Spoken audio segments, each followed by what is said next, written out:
Waalaikumsalam warahmatullahi wabarakatuh. Salam sejahtera untuk kita semua. Hai Sobat Rumpi.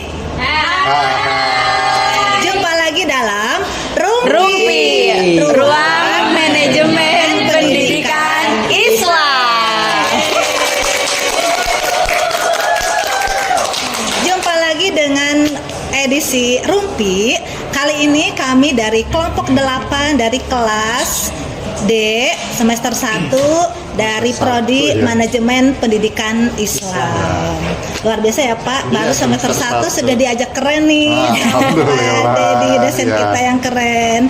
Oke, sahabat Rumpi, hari ini kami akan mengkaji studi naskah Inggris dari sebuah jurnal dengan judul Urgency of Communication Management in Islamic Education yang ditulis oleh Muhammad Sujai dari Universitas Surya Kencana.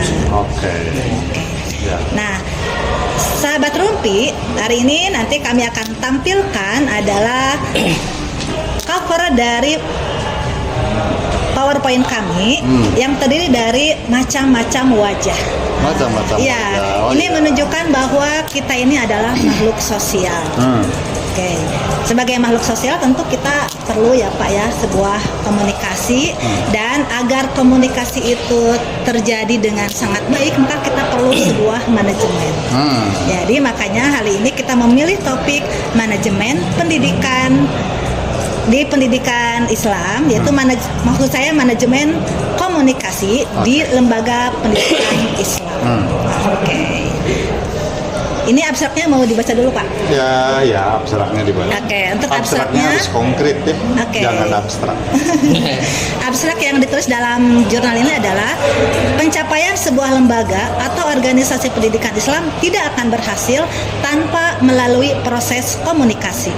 Komunikasi akan efektif jika dilakukan oleh para pemimpin lembaga atau organisasi yang komunikatif dan memiliki latar belakang pendidikan yang relevan dengan lembaga yang dikelola.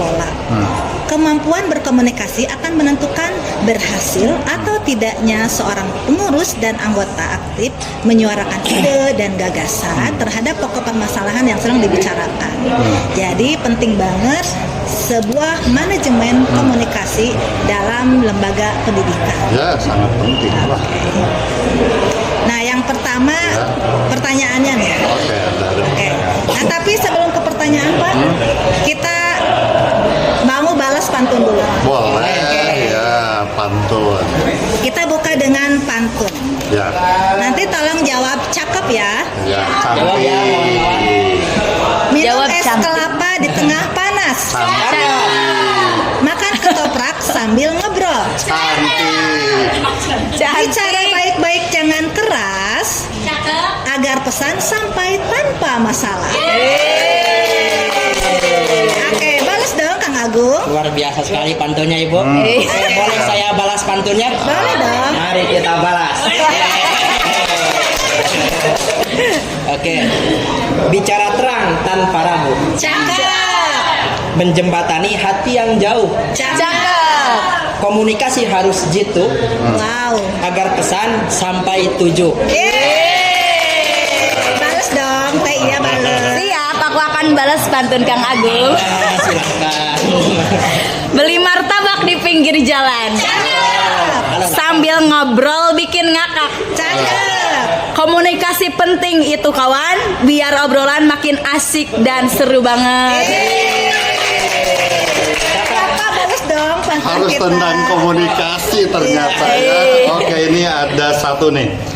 Ke pasar beli buah nangka, Cakep. jatuh malah ketimpa jambu. Yeay. Komunikasi jangan cuma kata, harus hati-hati biar nggak malu.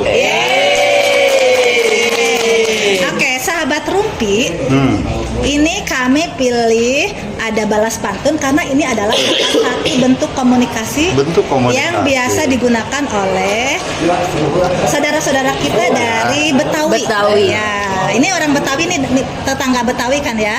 Tetangga Betawi ya, betul. Beda antara orang Betawi dan tetangga Betawi. Jadi di Jakarta Jakarta itu, orang-orang Betawi itu kalau mau melamar atau menikah, memulai adatnya dengan berbalas pantun. Nah, Intan harus hafal ya. Komunikasi. Jadi setelah berbalas pantun baru kenalan. Dan Oke. pantun ini sebetulnya dari segi sastra itu termasuk yang high literature karena dia vocabnya dan rimanya AB-nya kan harus betul ya. Iya. Dan mereka yang balas pantun itu betul-betul langsung dipikirkan dan langsung keluar. Iya. Makanya Spontan, ya. spontan literasinya itu tingkat tinggi dan harus dipertahankan budaya pantun. Iya. Gimana Bu Is? Nah, setelah pantun, di budaya Betawi biasanya ada kenalan. Kita juga akan kenalan dulu nih. Dan kami dari kelompok ke-8, saya Isrosilah dan teman saya Tia Fatmawati. Agung Ruslan. bersama dosen kami yang keren, Dedi Bapak Dedi Sulaiman. Ya. Oke Pak, kita ada yang bertanya-tanya. Ya, oke. Seberapa penting sih komunikasi dalam kehidupan kita? Terutama kita garis bawahi di sini adalah di lembaga pendidikan, Oke. terutama pendidikan Islam. Oke, mungkin Kang Agung, fungsi komunikasi bisa dijelaskan mungkin Kang Agung? Oke, kita bahas tentang fungsi komunikasi.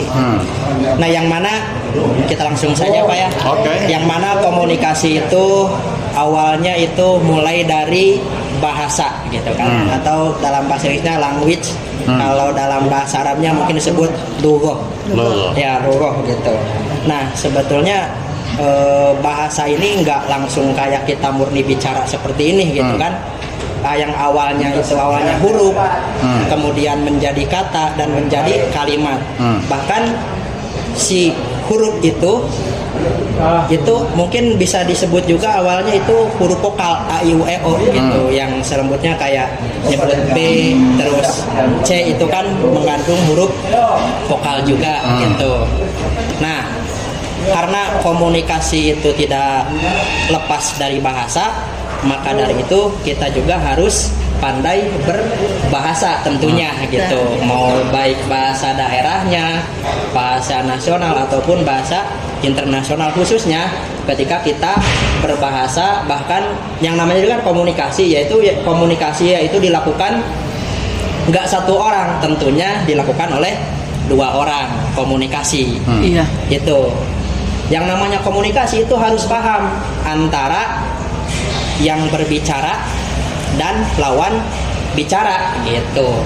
Jadi harus nyambung itu komunikasi. Nah, sekarang kita masuk saja ke fungsi komunikasi. Nah, yang pertama itu fungsi komunikasi ada tujuan informasi. Nah, dari tujuan informasi ini sangat jelas sekali ya. Ketika kita menyampaikan sebuah informasi itu tentunya harus dengan komunikasi gitu. Contohnya seperti karena kita sedang membahas komunikasi di dalam manajemen pendidikan Islam. Contohnya manajer itu harus sangat bagus sekali komunikasinya kepada anggotanya atau apa disebutnya bawahannya. Karena kalau misalkan komunikasi itu baik gitu, ketika si manajer mengarahkan A, kalau misalkan komunikasi itu baik, otomatis bawahan juga pasti mengikuti. Nah, sebaliknya kalau misalkan kita komunikasi yang tidak baik dan tidak jelas, pasti jangan salahkan kalau misalkan apa yang mau diharapkan oleh si manajer itu tidak sesuai dengan yang diarahkan. Jadi itu fungsi informasi itu. Kemudian yang kedua, fungsinya itu untuk sosialisasi komunikasi itu. Nah, sangat jelas sekali sosialisasi, karena sosialisasi itu kan menyampaikan ya. Pasti ketika menyampaikan itu ada antara audiens dan pembicara itu namanya itu. Ya, audien ya yang mendengarnya sama yang pembicaranya itu harus menyampaikan gitu. Sosialisasi. Contohnya ketika kita sosialisasi, contoh kita mau karena manajemen nih. Contoh ada satu sekolah sekarang lagi ramainya tentang masalah PPDB mungkin ya. Nah, masalah PPDB tentang penerimaan peserta didik baru. Nah, ketika sosialisasi ini harus betul-betul matang komunikasinya gitu, entah itu dari strateginya gitu kan, perencanaannya seperti apa, step by stepnya atau tahapan-tahapannya seperti apa, itu harus jelas sekali sosialisasi. Karena kalau misalkan kita tidak jelas menjelaskan sosialisasi itu dengan cara komunikasi itu, yang tadinya kita niatnya pengen menggait peserta didik baru, tapi ternyata karena komunikasi kita tidak baik, malah sebaliknya. Tapi kalau Tebenangnya. tebenang lah, kalau bahasa Jermannya tebenang gitu. Nggak dapat. Nggak dapat. Kalau misalkan kita baik, insya Allah. Jadi ada tertariknya gitu. Ada berapa fungsi Kang? Bisa dipercepat aja. Kalau fungsi komunikasi itu Ada, bisa dibantu mungkin sama Teh boleh ya, ada tambahannya. ada berapa Teh ya? Disingkat aja Teh. Ada di sini Ada tujuh, ada oke. 7. Oke, langsung aja ke yang ketiga ya. Nah, kemudian fungsi yang ketiga disebutkan itu aja. adalah motivasi. Yang keempat? Yang motivasi yang keempat itu perdebatan dan diskusi. Yang kelima fungsi pendidikan. Nah, yang keenam fungsi kebudayaan. Kemudian yang ketujuh itu fungsi hiburan. Hiburan yang ketujuh. Nah, jadi luar biasa ya, ada 7 fungsi komunikasi yang menjadi acuan kita kalau mau berkomunikasi itu harus sesuai fungsi supaya tadi tidak keluar dari tujuan yang disampaikan dalam Oke. Baik. Sobat Rumpi, sebelum kita lanjut kita akan nonton dulu sebuah video. Nah, penonton yang di sini boleh lihat di grup ya, ada sedikit. Kita akan nonton dulu sebuah video tentang salah satu contoh komunikasi. Oke. Fokus ya. Matanya ke bola. Nah.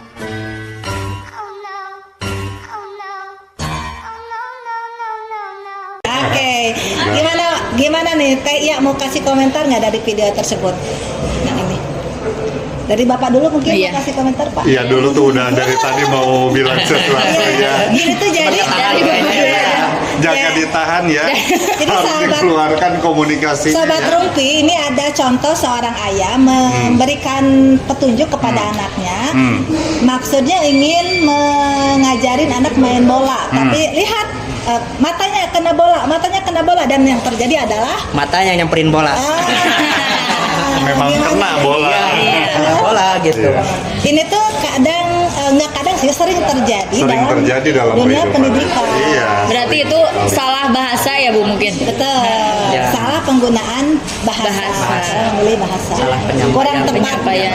Iya. Apalagi kan yang masih usia belia itu belum bisa mereka belum bisa mencerna ke apa maksud yang diinginkan. Ya betul. Iya, makanya dalam bahasa, dalam komunikasi itu ada 3 sih sebetulnya. Ada tadi kan fungsinya itu informasi, ada komunikasi, ada pemahaman. Makanya kesalahan itu ada misinformation, ada miscommunication, ada misunderstanding. Itu kita harus memahami itu. Jadi kalau misinformation itu adalah kesalahan dari pemberi berita, dia salah. Iya, betul. Itu kalau salah berarti misinformation. Jangan sampai kita, oh ini salah Pak, misinformation. Tidak misinformation, kita memahami tetapi kalau yang ngasih informasi salah, misalnya tanggalnya ada mahasiswa pengumuman ini dikumpulkan tanggal 10 ya. 10 Dia apa? ya gitu. Iya kita harus tergesa-gesa mengerjakan. Ternyata 10 Desember bukan 10 November. Itu namanya misinformation, bukan miscommunication. Kalau miscommunication itu berarti antara dua tadi ya. Kalau komunikasi itu kita berbahasa, berkomunikasi, ada makna yang tidak sampai atau salah dalam memahaminya. Berarti itu miscommunication kalau dalam dua hal. Nah terakhir kalau misunderstanding itu lebih dalam lagi dari bahasa, salah memaknai bahasa itu. itu misunderstanding. Iya. Ya. Oke. Karena emang dalam sebuah komunikasi itu ada 5 unsur, Pak. 5 unsur. Ada pertama ada pengirim pesan, Sender. kemudian ada pesannya, Message. ada penerima pesan, Receiver. ada metode dan tujuannya. Nah, iya. Jadi katanya sebuah pesan yang baik adalah pesan yang sampai kepada penerima dengan baik dan dilaksanakan sesuai maksud yang kita inginkan. Nah, itu tadi saya menggarisbawahi sampai pada penerima ya. Betul.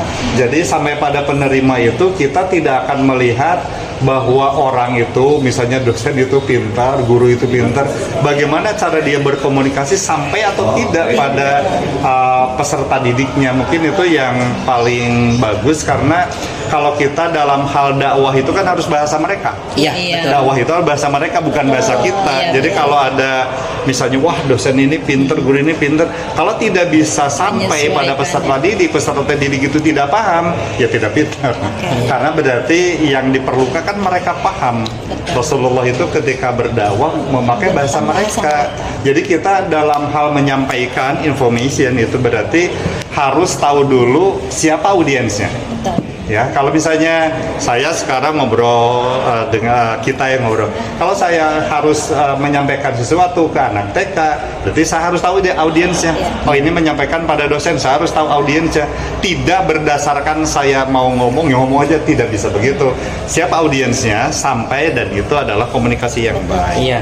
Jadi sangat penting banget seorang pemimpin, Ya. ini karena kita cakupannya tentang lembaga pendidikan. Betul. Seorang pemimpin, mungkin kepala sekolah, harus tahu bagaimana cara Ya. menyampaikan, karena metode adalah salah satu unsur dari komunikasi itu. Ya. Kalau caranya salah atau kurang pas dengan penerima pesan, maksudnya bisa jadi tidak sampai. Iya. Dan dalam berbagai hal sebetulnya ya kita dalam menjadi guru, jadi dosen, jadi apapun jarang dinilai pola komunikasinya. Udahlah dia jadi guru, jadi dosen. Sebetulnya kita harus mempertimbangkan betul tentang komunikasinya. Iya. Komunikasi pada diri sendirinya baik, komunikasi pada orang lain baik. Karena itu menjadi bagian yang tak terpisahkan. Komunikasi itu seperti mulai kita dari bayi, kita dalam keluarga, sebagai anak, sebagai orang tua, kepada pasangan, pada lingkungan kita yang paling banyak juga, itu kan komunikasi semuanya. Iya, betul. Kalau kita tidak bisa menjadi diri sendiri dulu, berkomunikasi secara ekspresif gitu, bagaimana kita bisa mengkomunikasikan kepada yang lain? Karena kalau sudah jadi kepala sekolah itu kan pola komunikasinya banyak. Kalau misalnya yang hadir adalah orang tua, Bu Farah ya, berarti kan pola komunikasinya beda. Iya, Ini yang betul. hadirnya peserta didik, berarti pola komunikasinya beda. Ini yang hadirnya itu orang tua, murid, dan para guru. Berarti strategi kita itu kan harus berbeda-beda. Dan ya kalau jadi kepala sekolah, jadi pimpinan, jadi manajer itu harus dengan berbagai audiens kita itu terlatihnya itu. Menyesuaikan Pak ya. Kenapa? Menyesuaikan. Menyesuaikan. Iya, betul. harus Ada menyesuaikan. metodenya. Dan harus jelas tujuannya, supaya ketika kita tahu tujuannya, kalau dalam pembelajaran itu adalah tujuan pembelajaran. Kalau kita jelas tujuan pembelajaran yang disampaikan, maka seorang guru akan memilih metode yang tepat Betul. untuk disampaikan kepada siswa sebagai penerima pesan. Iya, betul. Bu ya. Kalau tujuannya Memang betul Pak seperti itu. Iya. Ada di kealamin ya. Kealamin. Dulu. Kemana? Kealamin. Gak apa-apa. Ini kan dekat-dekat Betawi gitu kan. Ya, lemburna. Betawi itu kealamin ya, baru tahu. Kealamin. Bener tetangga Betawi Dulu itu. saya pas di sekolah MA ada guru tapi sekaligus dosen. Mungkin beliau keasikan ngajar jadi dosen, pas ngajar ke kelas aliyah, tapi strateginya sama kayak ngajar mahasiswa gitu, Pak. Gitu. Jadi kan anak-anak jadi gak betah. Kalau MA kan bahasa Arab misalkan atau bahasa Indonesia itu biasanya harus disuapin dulu gitu. Usia MA juga. Tapi itu mah guru di sana itu ada salah satu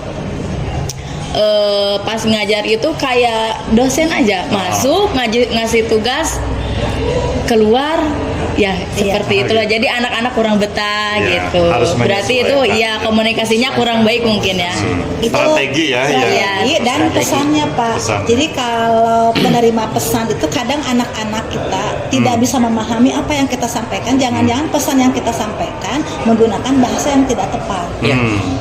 Misalnya ini ya, mungkin anak-anakku jadi merasa aku kok nggak ngerti-ngerti, nggak bisa-bisa. Iya. Sebenarnya bukan nggak bisa, tapi bahasanya mungkin yang tidak sekupu, Iya. yang tidak sefrekuensi dengan penerima pesan, Iya. sehingga anak-anak yang dalam tahap kemampuan berkomunikasinya masih di tahap B diajak ke tahap C yang mereka tidak mampu, akhirnya tujuan tidak tercapai. Iya.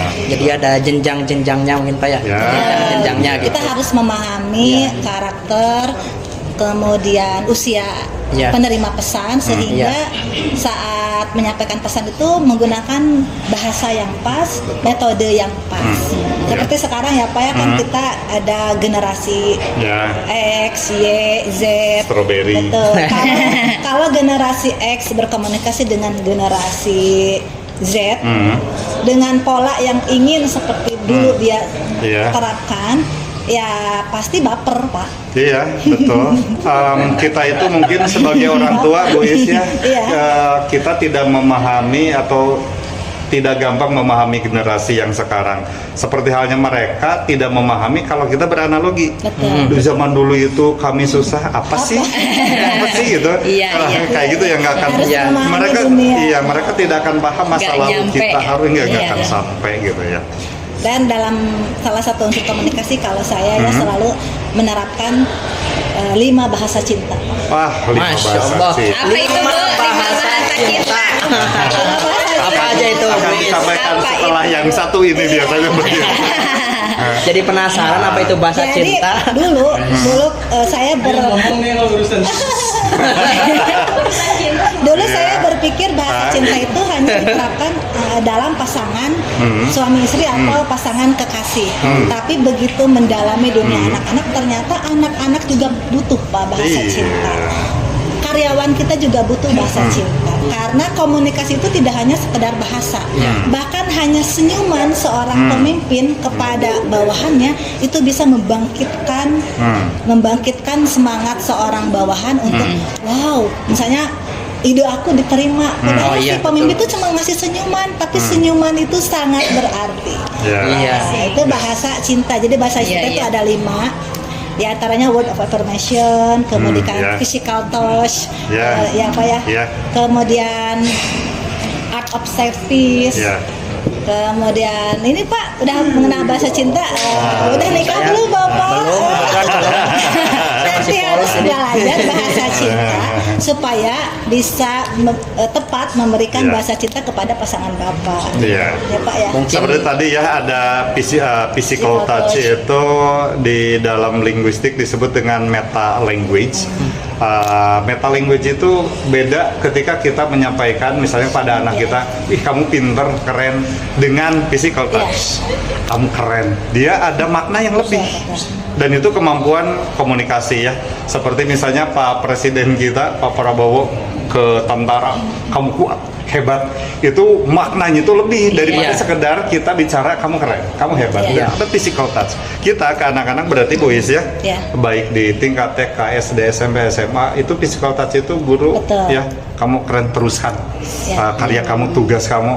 Karena kan kalau kita melihat tugas berdasarkan perspektif kita ya jauh gitu ya. Iya. Karena kita orang sudah berpendidikan, tapi mereka kan di usianya dengan tugas segitu udah keren. Jadi kita tambah physical touch itu, mereka itu akan ada daya motivasi yang tinggi. Betul. Itu fungsi komunikasi ya untuk motivasi. Karena dengan memberikan bahasa cinta, masalah ke murid-murid ya, anak-anak itu kemudian keraih lah. Kalau waktu mah bahasa guru mah terus pegang gitu ya, kepegang. Kalau dia sudah mencintai kita, apapun yang kita berikan, pesan apapun yang kita berikan, maka akan diterima dengan baik oleh penerima pesan. Iya. Bu ya sudah pernah menerima bahasa cinta? Sudah. Yang mana yang fisikal? Yang fisikal. Word of Sudah. information. Sudah dari guru saya. Nah, kalau Teh Iya suka jalan jalan-jalan berarti sukanya quality time. Quality time. Ya. Healing. Healing, nah, yang suka healing berarti dia butuh quality time. Yang anak-anak sekarang bisa bilangnya me time. Iya ya. Time. Berbeda ya, ada key time, ada me time ya. Oke, kita lanjut ya Pak ya. Lanjut. Nah berikutnya ada elemen proses komunikasi. Oke. Silakan Teh ya. Boleh lihat laptop ya, soalnya nggak dihafal. Elemen. Oke, boleh disingkat aja. Iya. Elemen proses komunikasi. Ya. Kasih serian ya tuh Bu. Aku mau di serian baik. dengerin ini lagi podcast. Sobat Rumpi di sini seru banget ada penontonnya. Coba kita dengar suara penonton. Hai Sobat Rumpi. Bilang hai ya. Hai Sobat Rumpi. Mana pendukungnya saya? Gak ada, ya gak apa-apa. Elemen proses komunikasi yang pertama ada komunikator. Seorang komunikator yang memiliki sejumlah kebutuhan berupa ide, tujuan atau gagasan yang dapat membantu berbagai pemecahan masalah. Yang kedua ada tujuan komunikasi, yang ketiga ada gagasan atau ide, yang keempat ada mediasi, yang kelima umpan balik, dan yang keenam ada gangguan. Itu elemen proses komunikasi. Tadi masih ada kaitannya dengan unsur-unsur ya, Pak ya, Iya. Pak ya. Tadi tentang komunikator, penerima pesan, kemudian harus tujuannya jelas, gagasannya ada. Mediasi itu kalau tidak bisa menyampaikan pesan secara langsung, butuh seorang mediator. Gitu. Lanjut.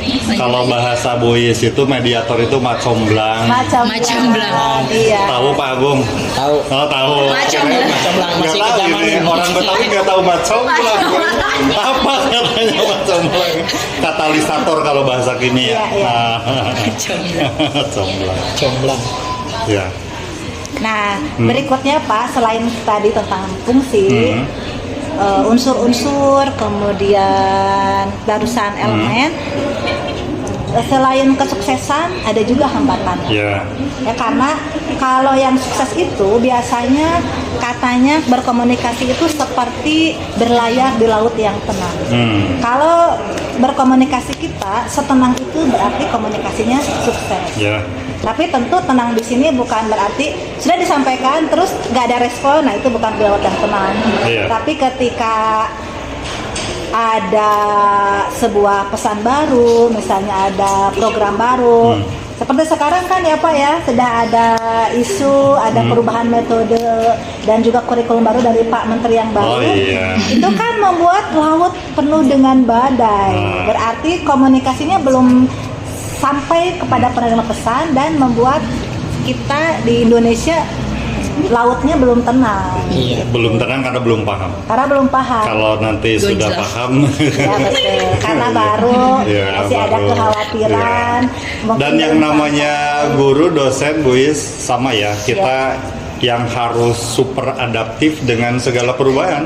Ya. Karena perubahan itu adalah keniscayaan per tahun, per 4 tahun, per 10 tahun, per detik, per Ya. menit. Perubahan yang bisa menerima perubahan terhadap masyarakat yang lebih luas, guru. Ya. Dosen yang harus menerima, menerjemahkan gagasan yang luas kemudian sampai pada masyarakat. Dulu juga sama sebetulnya Rasulullah menerima pesan itu kan kayak gitu Iya. Bu Is ya, untuk menyampaikan kepada kaumnya di zaman jahiliyah pada masanya itu kan bagaimana menyampaikannya. Iya. Kan itu perlu menerjemahkan gagasan, ini ada wahyu itu seperti ini dan harus sampai dengan demikian itu ya goncang, Iya. noise gitu. Betul. Dan harus sampai. Kita guru dosen harus menyampaikan. Betul. Makanya sebuah komunikasi yang baik adalah komunikasi yang efektif. Iya. Efektif. Ya. Nah, mungkin Kang Agung bisa sebutkan nih yang komunikasi yang efektif itu yang seperti apa? Nah, komunikasi yang efektif ini ada menurut Jalam Mahdi Oke. ada 8. Oke, apa Yang saja? pertama berpikir dan berbicara dengan jelas. Tadi sudah disampaikan ya. Ya. Kemudian yang kedua itu ada hal penting yang harus disampaikan. Yang ketiga ada tujuan yang jelas. Yang keempat pengendalian masalah. Yang kelima memahami proses komunikasi dan penerapannya dengan konsisten. Yang keenam, mendapatkan empati dan komunikan. Yang ketujuh, selalu jaga kontak mata. Oke. Nah, suara tidak terlalu keras atau ucapan yang lemah dan hindari pengganggu gitu. Menghindari pengganggu. Nah, mungkin ini di sini disebutkan kontak mata gitu. Iya. Mungkin dari kontak mata juga itu komunikasi itu sangat penting sekali ya. Betul. Bahkan ada itu pembelajaran bagaimana caranya, contohnya berbicara di depan. Contohnya assalamualaikum, ketika berbicara depan audien matanya harus tatap kemana gitu. Itu ada. Jadi tatap kontak mata mata saya. itu ya tatap mata saya atau bukan tatap mata Ojan gitu. Gitu.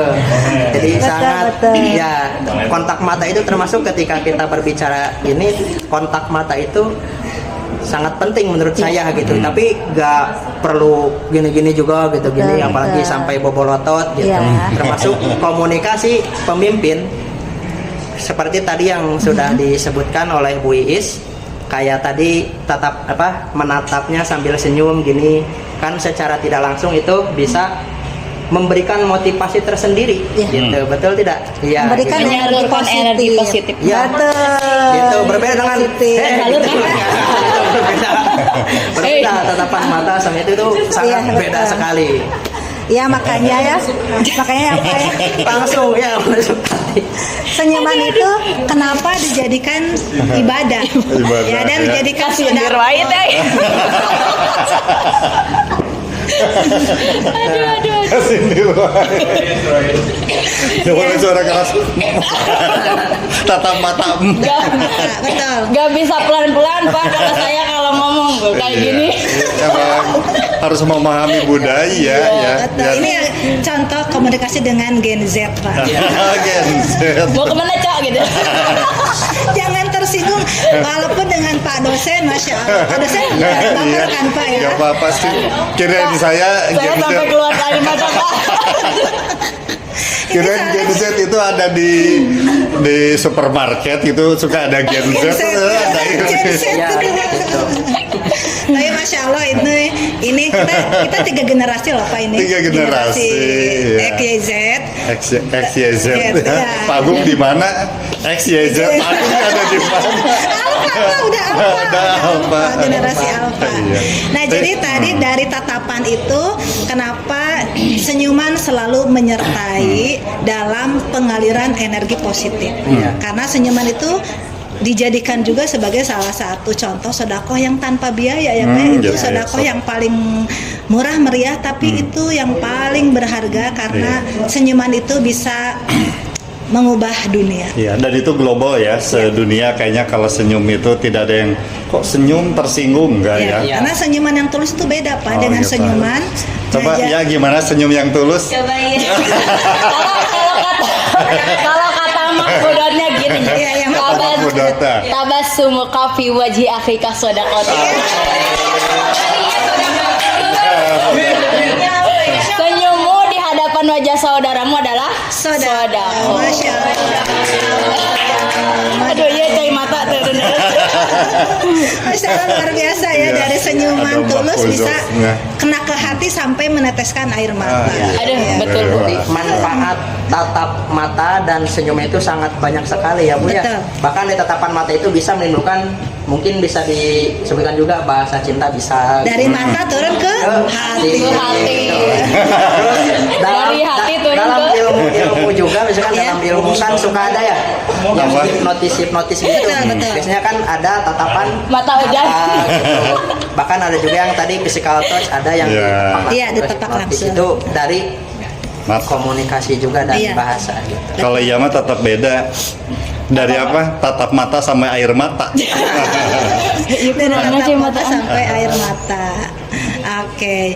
Nah, selain komunikasi yang efektif, ada juga komunikasi yang tidak efektif karena ada hambatan. Hambatan. Apa saja hambatannya Teh ya? Ada dari segi bahasa, kebisingan, terlalu bertele-tele, Ya. kesulitan mendengar. Ya, ya, betul. Kenapa ketawa ya? Kenapa ketawa Kesulitan ya? mendengar itu. Asom itu kalau bahasa Arabnya. Terus Ketidakpercayaan diri, emosi dan umpan balik lingkaran. Oke, nah tadi misalnya hambatan dalam komunikasi karena kebisingan. Jadi kalau kita sedang berkomunikasi, tiba-tiba ada yang lewat, Iya. ada yang ini bisa tidak sampai pesannya atau ada yang terpotong. Jadi salah fokus. Betul. Dan salah satu hadis-hadis Rasulullah jadi maudhu itu katanya karena ada terpotong informasi, mungkin karena ada bising, ada apa, jadi informasi itu jadi miskomunikasi itu karena mengambil secuplik kalimat yang tidak utuh sehingga ya dipahami dengan salah. Gitu. Oke. Udah mungkin ya Bu untuk Hambatan. materi. Oke, untuk Lanjutnya hambatan. kesimpulan. Nah, ada satu video lagi. Oh, satu Ada video video. kita tonton lagi video yang kedua. Oke, kita lihat video berikut ini.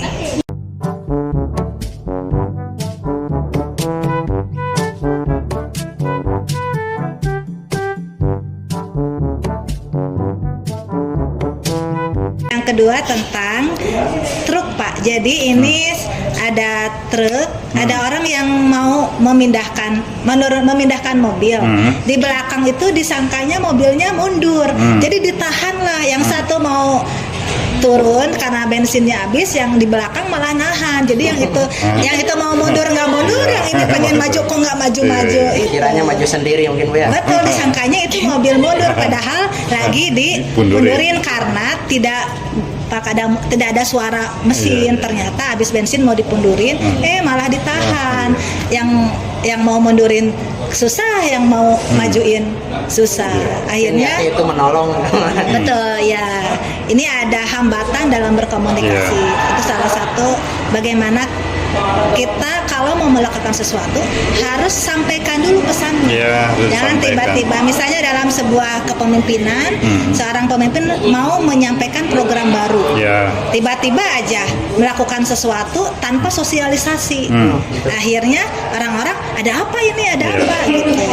Harus disampaikan dulu Betul, tujuannya ada yang baik sosialisasi. dengan cara yang baik, Betul. baru dikomunikasikan ya Ya. agar mencapai pemahaman. Betul. Agar mencapai pemahaman, jadi penting banget sebuah komunikasi. Oke, kita sepakat nggak sih, penting nggak sih komunikasi untuk dalam sebuah lembaga pendidikan? Ya wajib. Sekali, wajib. Tanya audiens Bu. Oke, Diam-diam baik. Hai Sobat Rumpi. Lagi dong, hai Sobat Rumpi. Penting nggak sih komunikasi buat kita? Penting banget. Oke, coba dari kita kasih pendapat apa yang Tulis di menurut kolom kita komentar. kenapa komunikasi penting? Mau dari siapa dulu nih? Kang Agung dulu. Menurut Kang Agung, kenapa komunikasi sangat penting dalam dunia pendidikan? Jadi memang komunikasi itu sangat penting sekali gitu. Apalagi ini di sebuah lembaga pendidikan seperti yang tadi sudah dijelaskan di fungsi itu kan, bahwasanya dari komunikasi itu mengandung beberapa informasi juga, ada informasi termasuk ini di lembaga pendidikan. Kalau misalkan informasi misalkan dari dinas, Ya. informasi dari dinas bahwasanya guru-guru itu contoh harus mengerjakan PMM contohnya. Nah, ketika mengerjakan PMM juga itu kan harus ada yang namanya komunikasi dalam sosialisasinya harus matang gitu. Ya, kalau tidak dikomunikasikan nggak ada yang ngisi. Iya, nggak ada yang ngisi, gitu, begitu. Oke, dari Neng Iya, menurut Neng Iya sepenting apa sih komunikasi dalam lembaga pendidikan? Penting banget Bu. Oke, Kenapa penting? kenapa? Karena agar bisa sampai persatuan pesannya ke, kalau misalkan dari manajer ke bawahan sampai dengan baik. Kalau komunikasinya penting, mungkin bawahan dari manajer itu akan melaksanakan tugas dengan baik juga. Oke, kalau dari saya pentingnya komunikasi dalam sebuah lembaga pendidikan adalah adanya hubungan, Pak. Adanya relationship. Jadi ketika komunikasi disampaikan dengan baik, maka hubungan antara guru dengan kepala sekolah, antara guru dengan murid, antara guru dengan orang tua akan terjalin dengan baik, sehingga itu akhirnya terciptalah suasana tenang seperti di lautan tenang. Oke. Jika komunikasi terjalin dengan baik antara semua elemen yang ada dalam bagian-bagian di Sivitas Akademika Lembaga Pendidikan, maka akan terjalin hubungan, dan hubungan yang baik itu menciptakan tujuan dari lembaga pendidikan itu sendiri tercapai. Yeah, that's right. Dari Bapak, Pak? Ya, kita dalam berkomunikasi saja ada miskomunikasi ya. Makanya kalau komunikasi itu secara ilmu sedikit, yang paling banyak itu exercise sebetulnya, terlatih. Jadi kita punya sirkuit dengan berbagai audiens, dengan berbagai kondisi, berbagai masalah. Kita selalu dihadapkan berkomunikasi dengan baik. Masalahnya itu mungkin kompleks ya, dengan guru ada yang seperti ini, dengan orang tua murid seperti apa. Kita akan banyak terlatih berkomunikasi, sehingga yang paling penting itu skill. Dengan berbagai sirkuit, berbagai kondisi, kita diharuskan berkomunikasi dengan baik, berbahasa yang efektif, sehingga mencapainya itu memang betul-betul high literate gitu ya. Dengan berbagai kondisi kita bisa menyelesaikan. Oke. Nah, kita sampai pada kesimpulan nih, Pak. Alhamdulillah. Boleh dibaca nih ya kesimpulan dari Alhamdulillah. jurnal yang kita di studi naskahnya yang Oke. kita pelajari. Saya Baik. bacain ya kesimpulannya ya. Lembaga pendidikan Islam yang merupakan bagian dari ruang lingkup organisasi pendidikan tidak akan menghasilkan sebuah perubahan jika tidak dibarengi dengan manajerial yang handal. Proses manajemen yang handal harus menggunakan komunikasi yang efektif sehingga mencapai tujuan bersama yang bertuang dalam rangka mencapai tujuan bersama yang tertuang dalam visi dan misi organisasi. Alhamdulillah. Barakallah. Jadi dalam kesimpulan dari paper ini ternyata manajemen komunikasi di lembaga pendidikan Islam itu sangat penting. Oke. Tentu tidak hanya di lembaga pendidikan, sebuah manajemen komunikasi dibutuhkan juga dalam kehidupan kita sehari-hari, Di sekolah, keluarga, sama aja ya. dalam harus masyarakat, masyarakat. termasuk di WA group juga, Pak. Oh iya, Menggunakan betul. manajemen komunikasi yang betul.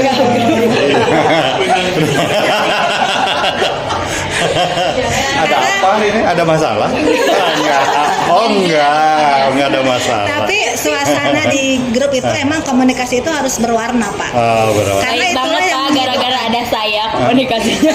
Kok jadi mengaku ya? Tadi katanya nggak ada apa-apa. Iya.